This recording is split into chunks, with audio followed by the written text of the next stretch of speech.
Calais a une importance symbolique principalement. Alors, je ne dis pas que la situation à Calais est difficile, je ne dis pas que la situation à Calais n'est pas difficile, elle est extrêmement difficile pour ces migrants qui se trouvent dans des conditions indignes d'un pays comme la France. Donc, je mets des guillemets dans mon symbole.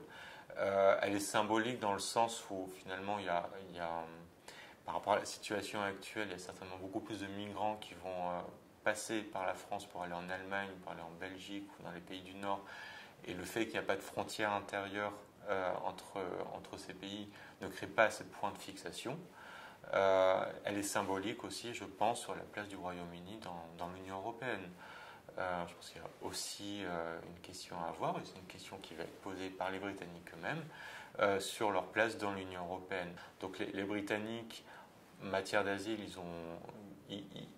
ils appliquent les mesures les plus restrictives, les mesures les plus généreuses ou les garanties que la législation européenne offre aux demandeurs d'asile, ça ne veut pas y participer. Donc il y a ce double standard qui renforce un peu cette situation calaisienne. Donc je pense qu'il faut aussi peut-être avoir le courage, c'est compliqué, de poser aussi la question plus clairement de la place des Britanniques dans l'Union européenne. En termes d'asile, je ne parle pas forcément en termes d'immigration, un peu différent. En termes d'asile, le Royaume-Uni ces dernières années est un peu à l'écart des mouvements qu'on observe en Europe. Si on prend les chiffres définitifs de 2014, qui avait déjà vu une augmentation assez importante du nombre de demandes d'asile en Europe, dans l'Union européenne, on était à 625 000 demandes d'asile en 2014, 200 000 pour l'Allemagne, donc près d'un tiers pour l'Allemagne, 65 000 pour la France.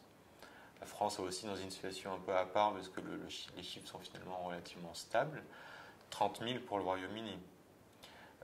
Donc le Royaume-Uni se protège contre les demandeurs d'asile et finalement de manière assez efficace.